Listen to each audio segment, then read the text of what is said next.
Presentamos A Fondo con José Ignacio Beteta. Análisis económico, análisis político en A Fondo. Este programa llega gracias a Black Coffee, el sabor y aroma del mejor café gourmet del Perú.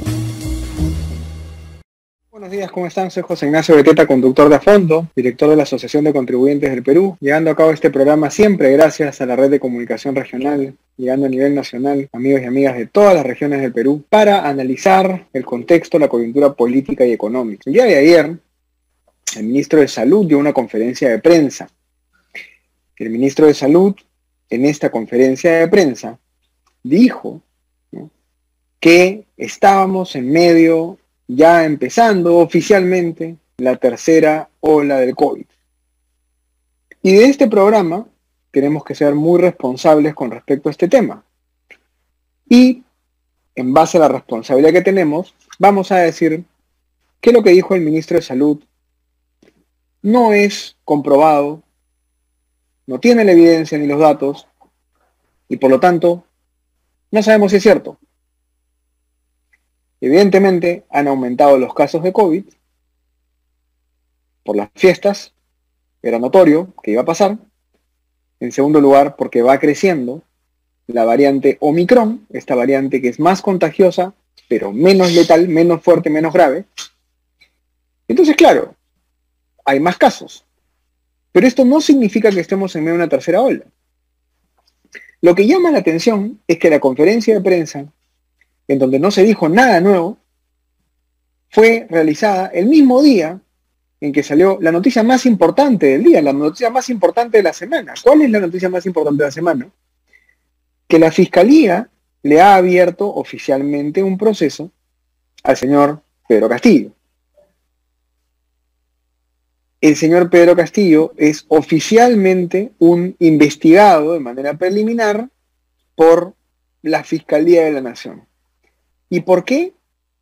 Por las reuniones clandestinas, ¿no es cierto?, que ha tenido en Breña, sí, pero sobre todo por estos WhatsApps, estos audios, en los cuales trata de intervenir abiertamente en los nombramientos de los ascensos de las Fuerzas Armadas. Entonces, no hay ninguna tercera ola confirmada estadísticamente y científicamente. Lo único que sabemos, que es cierto, es que la variante Omicron ya está creciendo y está presente en 8 regiones.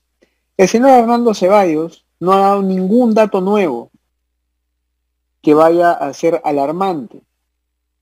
Felizmente el mismo Hernando Ceballos, conscientemente, lo cual saludamos y felicitamos, ha dicho que esto no va a traer ningún tipo de cuarentena, ni de restricción extra de confinamiento, ni de toque de queda, porque eso ya sabemos que es peor para la economía, peor para la salud mental. Felizmente que el señor Hernando Ceballos, a pesar de que ha tenido que servir un poquito de casualidad, sin querer o queriendo, no lo sabremos nunca, como cortina de humo para el señor Castillo, felizmente es consciente y ha dicho que esto no va a traer mayores consecuencias en toques de queda, confinamientos y restricciones. Obviamente Mirta Vázquez, la primera ministra, la presidenta del Consejo de Ministros, que tiene una tendencia estatista, intervencionista y que le gusta controlar a la gente porque es socialista, ella se ha dicho que probablemente haya más restricciones, porque les encantan las restricciones a los socialistas. A los socialistas les encanta restringir la libertad. Es un hobby, es algo que les sale natural. La señora Mirta Vázquez es socialista en el más sentido, en el más puro y estricto sentido de la palabra. Ella se ha salido a decir que puede haber más restricciones. No hay estadísticas ni datos para sustentar esto hoy, ni ayer ni hoy. En una semana, en 2 semanas, no lo sabemos. Evidentemente, se tiene que vacunar la gente.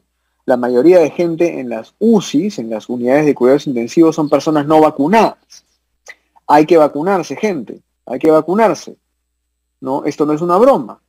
El 90% de fallecidos, ojo, del segundo semestre del 2021 son no vacunados. Entonces, caramba, ¿qué esperan para vacunarse? Pero eso no significa que en este momento estemos en medio de una tercera ola. Ningún dato es contundente al respecto. Vamos a ver qué pasa en los siguientes días. Entonces, primera conclusión, que no nos engañen, que no nos mientan, que no nos pongan cortinas de humo. Segunda conclusión, no valen ya restricciones, ni cuarentenas, ni toque de queda, ni nada por el estilo. Tercera conclusión, a vacunarse. Y cuarta conclusión, vamos a esperar a ver, ojalá que no se relaje la población. Porque efectivamente si la población se sigue relajando, se siguen haciendo lo que quieren, si en la playa se ven de fiestas, si se van a la discoteca, se hacen sus reuniones, con esta nueva variante que es mucho más contagiosa, evidentemente es más peligroso. Entonces hay que cuidarse de verdad, no hay que relajar las medidas sanitarias, las medidas de salud, porque estamos en una situación efectivamente más difícil, porque esta variante Omicron no es más fuerte, no es más grave, es menos letal, pero es muy contagiosa. ¿Qué dicen los científicos al respecto? Los científicos lo que dicen es que esta es la variante que marca la muerte del COVID. El inicio de la muerte del COVID. ¿Por qué? Porque cuando el virus, y esto me lo han comentado científicos directamente a mí, cuando el virus ya no puede ser fuerte, ya no puede anidarse en una persona y desarrollarse y por lo tanto hacerle mucho daño, que tenga una condición grave de salud o matarla incluso, cuando ya no puede hacer eso el virus, lo único que hace es replicarse, reproducirse. Como ya no puede anidarse en alguien y desarrollar todo su poder, toda su potencia, lo único que hace el virus es replicarse. Eso es lo que está ocurriendo con la variante Omicron. Ya tenemos en línea el día de hoy, terminada esta introducción, a un invitado muy importante, al señor Wilber Medina Bárcena, que es candidato a ser magistrado del Tribunal Constitucional. Como ustedes saben, hoy día se va a debatir en el Congreso quiénes van a ser probablemente los elegidos, ¿no es cierto? Hay una comisión especial de selección de candidatos aptos para la elección de magistrados del Tribunal Constitucional, y el señor Wilber Nilo Medina Bárcena es uno de esos candidatos a quien ya tenemos en línea. Doctor Medina, muy buenos días, ¿cómo está? Señor Beteta, ¿cómo está? Buenos días, a sus órdenes. Un gusto saludarlo. En primer lugar, para toda la población que nos escucha, la ciudadanía, a veces no entiende muy bien cómo son estos procesos, porque evidentemente, a ver, no todos están preocupados en la política, la mayoría no está preocupada en la política, lamentablemente. Entonces, cuéntenos un poquito para que la gente entienda cuál es el proceso, cómo se está llevando el proceso, qué pasos tiene, cómo usted pudo postular a este proceso de selección de magistrados del Tribunal Constitucional. Bueno, el Tribunal Constitucional es un órgano, valga la redundancia, constitucionalmente autónomo. ¿Por qué? Porque su creación, su origen, nace o deviene del contenido de la Constitución.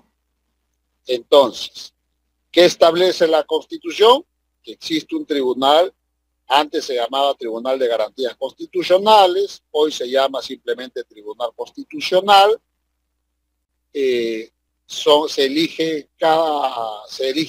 Está compuesto por 7 magistrados elegidos por el Congreso de la República, por el Pleno de la Representación Nacional, con una mayoría calificada de 2/3 del número de congresistas, vale decir, con una votación mínima de 87 parlamentarios tienen que apoyar y aprobar la elección.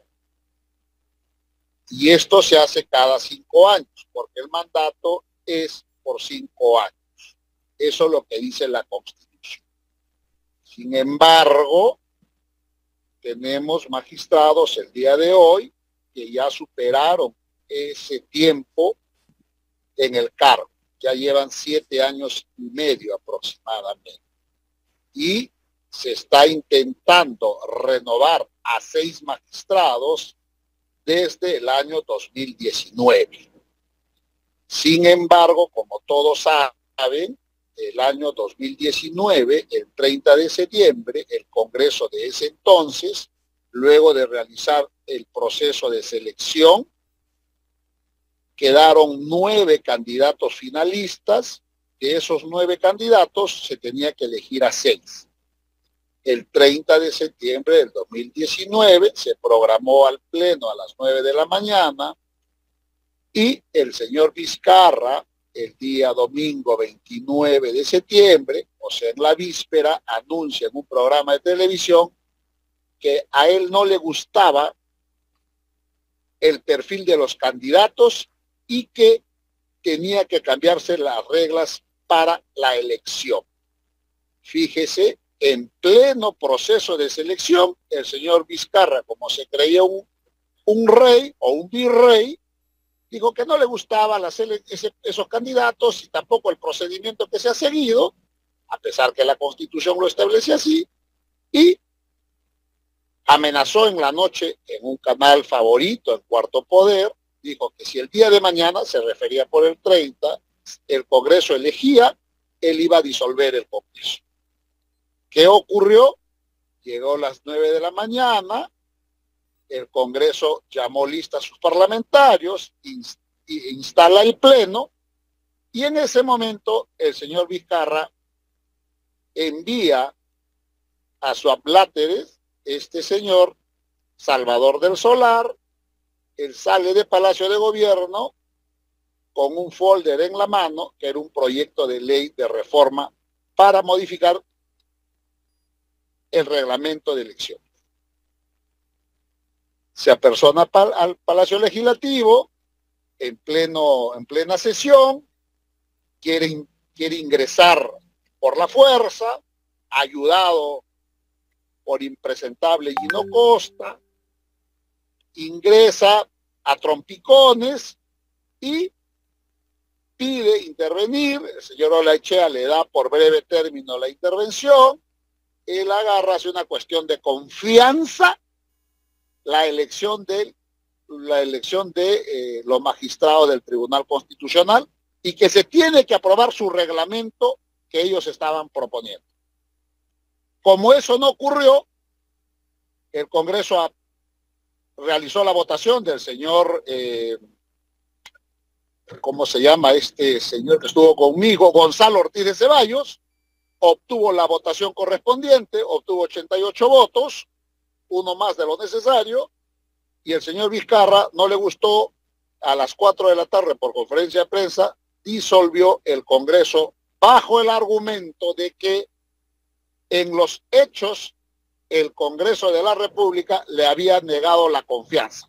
La famosa, fácticamente el Congreso le había negado la confianza porque él quería cambiar las reglas de juego. Es como, para que entienda su público, si en pleno mundial de fútbol, desarrollándose el mundial de fútbol, la primera fase, queremos cambiar y que ya no sean 11 jugadores en el campo, sino que sean 12 jugadores en el campo. O que gana el que mete 5 goles como mínimo. Eso en ninguna actividad que previamente se establecen las reglas, no se puede cambiar las reglas durante el desarrollo de la actividad. Pero el señor Vizcarra lo hizo. Y se disolvió el Congreso, no se eligió en ese momento. Yo era miembro de esa terna de 9 para 6 plazas, no se eligió, tampoco se tomó juramento al señor, no se publicó la resolución legislativa en el peruano del señor Gonzalo Ortiz de Ceballos, a pesar que había sido constitucionalmente elegido. Todo el poder concentrado en el señor Vizcarra. El Congreso de la República mandó al Diario Oficial del Peruano la resolución legislativa donde eligen al señor Gonzalo Ortiz de Ceballos.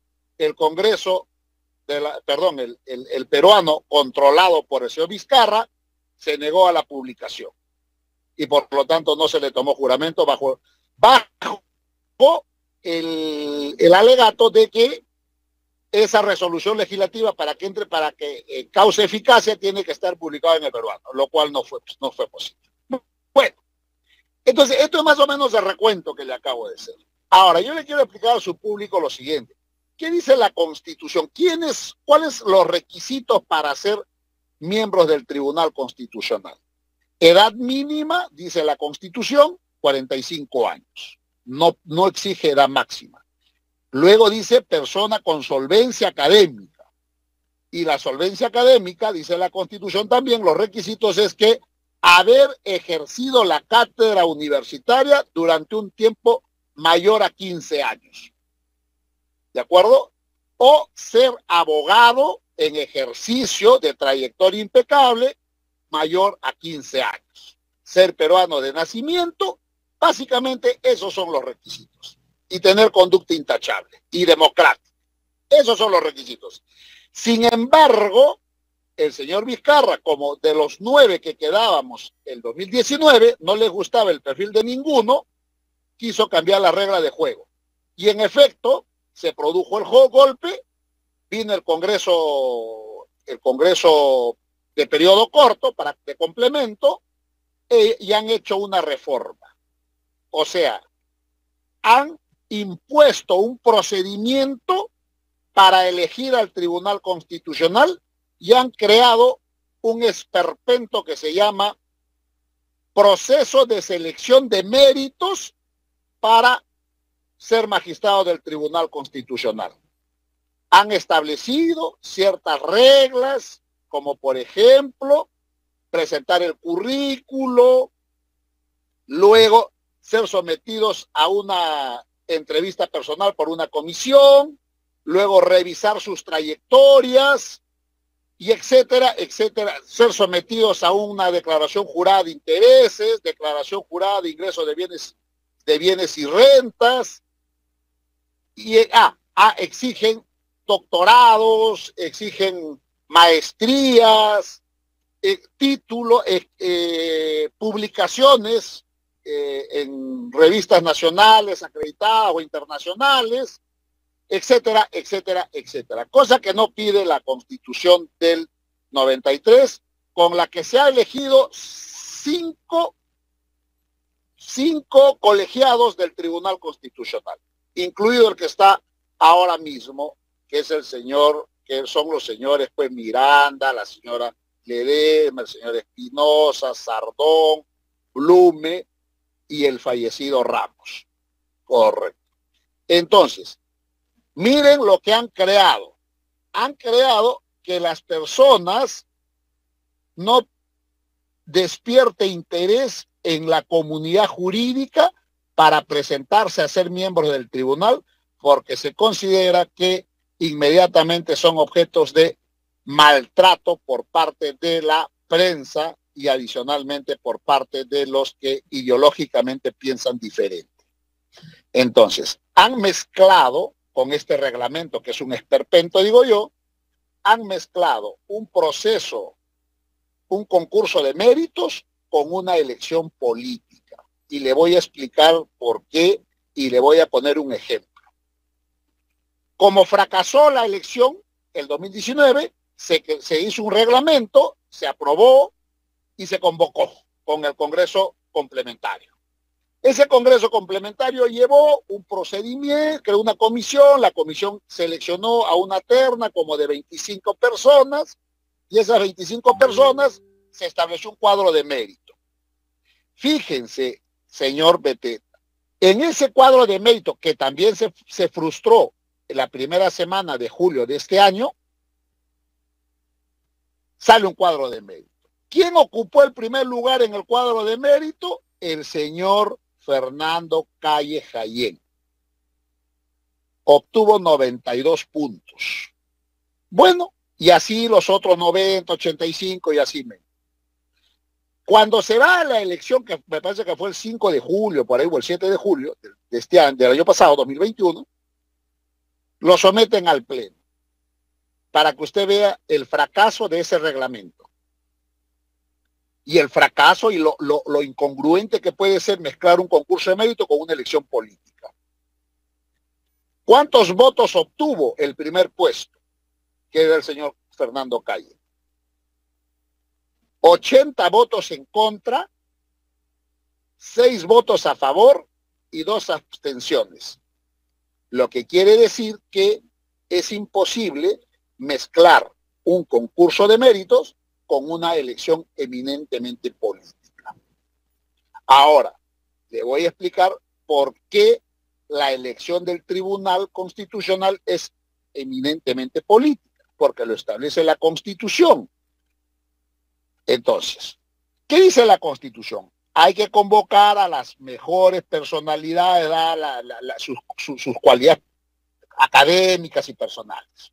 Ahora, y la Constitución ha puesto un límite y una forma de filtrar que no vaya cualquiera al establecer una votación calificada de 87 votos. Lo que quiere decir, señor Beteta, que para elegir a un miembro del Tribunal Constitucional tiene que haber consenso entre las fuerzas políticas que integran el Parlamento Nacional.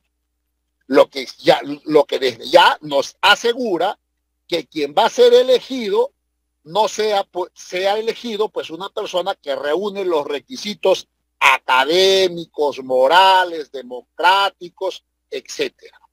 Porque no es fácil conseguir el consenso de 87 miembros del Parlamento. Ahora, lo que ocurre en el Perú, la experiencia del Perú, ¿es única? No, ocurre en el mundo. Y le voy a poner un ejemplo para que su público entienda. En los Estados Unidos de Norteamérica no existe tribunal constitucional, porque todo el tema del control constitucional, el control normativo, la defensa de los derechos fundamentales lo realiza la propia Corte Suprema. Correcto. Ahora, desde que se creó la República de los Estados Unidos de Norteamérica, hace más de 233 años, su constitución estableció que para ser juez supremo, para ser juez de la Corte Suprema de los Estados Unidos, para empezar, dice, la edad mínima es 45. Y además dice que es cargo vitalicio. Pero mire quién lo elige, señor. ¿Cómo se elige a un juez de la Corte Suprema de los Estados Unidos? El presidente de turno propone a una persona con solvencia académica, moral y todo. ¿Y a dónde lo propone? Al Senado de la República, de los Estados Unidos. Y el Senado de los Estados Unidos elige con mayoría simple. En 2019 falleció una jueza suprema, Mr. Trump propuso a una extraordinaria jurista, ciertamente republicana de tendencia, y lo sometió al Senado, y esta señora fue elegida por 52 votos contra 48. Y ya se convirtió en juez de la Corte Suprema de los Estados Unidos, cargo vitalicio, hasta que muera. Allá en los Estados Unidos, nadie habla que eso es repartija, nadie dice que tiene que ser el 2/3, no. Así son las reglas. Y esas reglas, señor Beteta, están establecidas desde hace más de 232 años y no se han cambiado. Y la Corte de Estados Unidos, creo que la justicia, termino con esto, la justicia en Estados Unidos, sí, creo que todo su público debe estar convencido que es una de las más respetables en el mundo. ¿De acuerdo? Ahí no existe corrupción. ¿Ya? Entonces, acá somos guachafos porque queremos reglamentar hasta lo mínimo, hasta cómo tiene que estar vestido el juez del Tribunal Constitucional. ¿De qué característica tiene que ser? Si tiene que ser alto. O sea, somos muy guachafos, muy de comarca, ¿me entiende? Debemos dejar que el Congreso, acá cuando se elige dice repartija. ¿Por qué repartija? Esas son las reglas de la democracia. Esas son las reglas de la democracia. En el Perú, en Estados Unidos, en China y en Guacho. De acuerdo. Ahora, sí, doctor Medina, ha hecho un resumen demasiado bueno y evidentemente el tiempo se nos ha acabado, pero yo me voy a quedar con esto, a ver, con tres cosas. La primera es, evidentemente lo que hizo el señor Martín Vizcarra fue algo absolutamente polémico, inconstitucional, lo ha explicado muy bien, y la gente tenía que entender eso, la ciudadana tiene que recordar, tiene que tener memoria. En segundo lugar, este proceso que usted menciona ahora es una mezcla medio técnica política y es un embrollo. Pero en tercer lugar, esto va a ocurrir el día de hoy. ¿Cómo? Rápidamente, porque tenemos literalmente 30 segundos.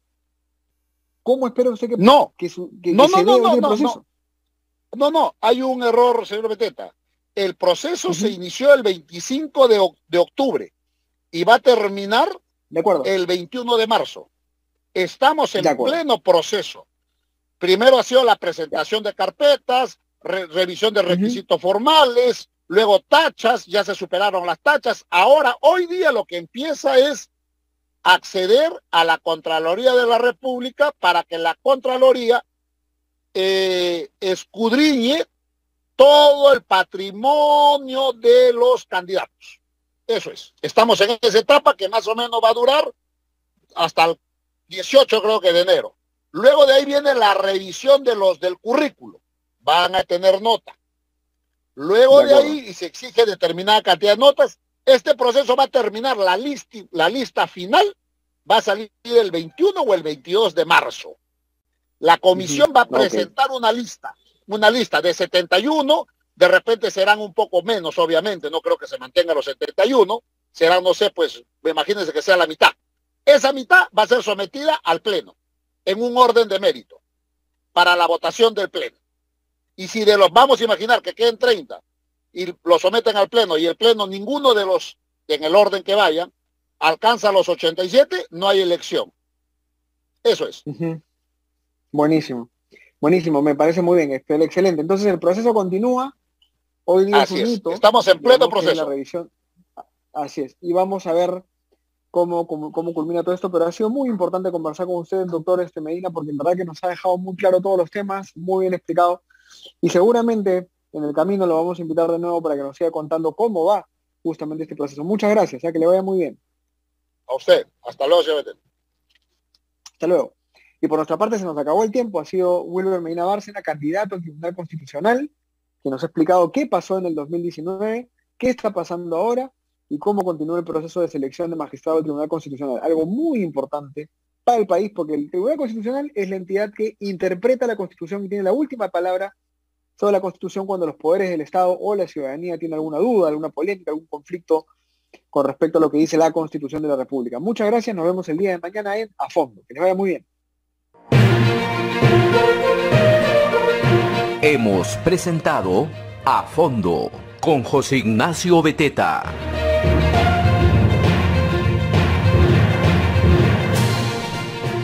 Este programa llega gracias a Black Coffee, el sabor y aroma del mejor café gourmet del Perú.